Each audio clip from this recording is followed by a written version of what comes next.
Alors aujourd'hui, on va vous entretenir sur un thème, très important, mmh, Mmh. parce que, quand on traverse une épreuve, on a souvent un langage, défaitiste, alarmiste, «C'est la fin de ma vie, je vais plus y arriver», «Et si je n'ai plus d'autres enfants? Dieu ne m'aime pas». Enfin plein de paroles comme ça qui sortent, de la bouche parce que, bah, c'est de l'abondance, hein, du cœur que la bouche parle. Alors, à ce moment-là, on est mal, heu, rien ne va, on broie du noir et donc bah, les paroles qui sortent sont plus, destructrices, hein, qu'autre chose. Mais la vie et la mort sont au pouvoir de la langue donc La vie et la mort sont au pouvoir de la langue. Donc faut vraiment faire attention. C'est vrai que c'est pas évident. C'est pas évident quand on est dans ces moments-là, en tout cas, de prendre du recul et de faire attention à ce qu'on dit. On parle, j'ai envie de dire, comme on pense. Donc on laisse sortir un peu nos émotions, on traduit un peu tout ce qu'on vit, mais il y a, quelque chose à faire. Il y a quelque chose à faire, il y a un travail à faire, il y a une décision à faire. Toujours dans l'optique de guérir, de se reconstruire et de se projeter vers l'avant. Donc, comme ma femme l'a dit tout à l'heure, là, c'est un verset de la parole qui dit que la vie et la mort sont au pouvoir de la langue. C'est dans Proverbe 18 au verset 21. Donc, ce que je dis peut appeler la vie, donc peut appeler de belles choses, peut donner du sens en tout cas à ce que je veux avoir, ce que je veux obtenir plus tard, ou au contraire, peut éteindre la lumière, j'ai envie de dire, et amener l'obscurité dans, mon futur, dans mes projets, dans ma mes activités. Et donc il faut faire attention, Mmh. attention à ce qu'on dit. Et pour vous encourager en tout cas à orienter les paroles, plutôt dans le sens positif, Mmh mh. j'ai un verset de la parole de Dieu que j'aime beaucoup. C'est d'un livre d'Ecclésiaste. Si je te dis Ecclésiaste 11:3, madame Yé. Ecclésiaste 11:3 qui dit que quand les nuages sont pleins, alors ils répandent la pluie sur la terre. Ah ouais. Quand les nuages sont pleins. Alors, je prends ce verset-là pour schématiser un peu ce qui se passe quand on libère des paroles, quand on dit des paroles. Et les paroles, en fait, comme je l'ai dit tout à l'heure, vont venir construire.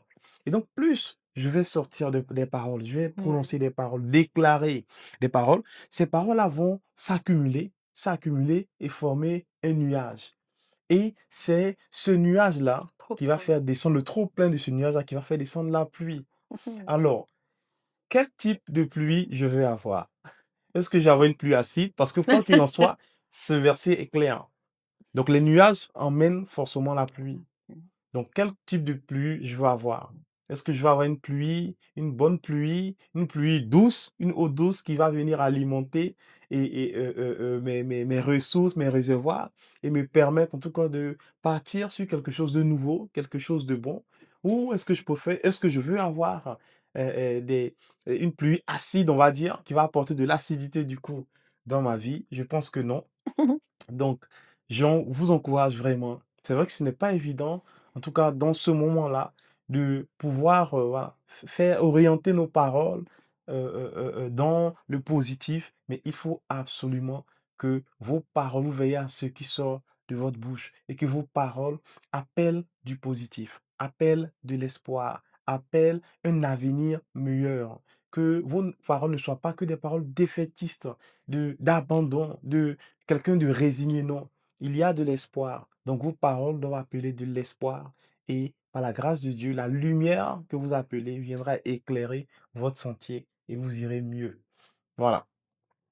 Oui, alors ça me rappelle, tu viens de dire: «Il y a de l'espoir» et ça me rappelle le verset, que j'ai partagé lors, de la traversée pour bénir, Mmh. tous ceux qui nous suivent. C'est je l'aime vraiment ce verset parce qu'il dit: «Il y a de l'espoir même pour un arbre». Mmh. Quand on Coupe. le coupe, pardon, il repousse. À plus forte Mmh. raison, nous! Ça veut dire que tant qu'il y a la vie, il y a de Il y a de l'espoir, l'espoir. l'espoir est permis, on Mmh. n'abandonne pas. Chaque souffle de vie, chaque respiration, chaque Mmh. matin montre l'amour de Dieu pour nous, Ah montre bon? qu'on peut y et montre aller, que qu'il y a de c'est encore l'espoir, c'est possible de changer les possible, choses, oui. heu, ça va le faire vraiment. En tout Mmh. cas, je vous encourage à vous bénir. Bénir, c'est dire du bien, C'est ça. donner de bonnes paroles. Bénissez-vous, dites: «Je vais y arriver, Mmh. j'ai perdu mon enfant, mais ce n'est pas la fin, je vais avoir» moi, je disais ça à chaque fois. Je suis sûre que je vais tenir à nouveau un enfant dans les bras. Je vais tenir mon enfant dans les bras, à nouveau un enfant dans les bras. Et je me rappelle encore quand j'ai accouché, que j'ai fait le shooting photo de ma grossesse, je me suis dit: «Voilà, la parole que j'ai prononcée, que j'ai dite pendant combien de jours, C'est elle s'est accompli. accomplie Mmh. aujourd'hui. Je tiens à nouveau mon enfant dans les bras». Alors on vous encourage en tout cas à vous bénir. C'est pas facile, Mmh mh. c'est pour ça que c'est un travail, c'est un exercice, à vous bénir, à vous à dire sur vous des paroles de bénédiction, sur vos enfants, sur votre mari, sur votre couple, tout ce que vous Mmh. voulez voir, s'accomplir, tout ce que vous voulez voir, déclarez-le. Vous mangerez le fruit de vos De vos lèvres, paroles. vraiment, de vos Voilà. paroles. Nous vous souhaitons encore bon courage, Bon courage, tenez bon que Dieu vous et que Dieu vous bénisse. bénisse.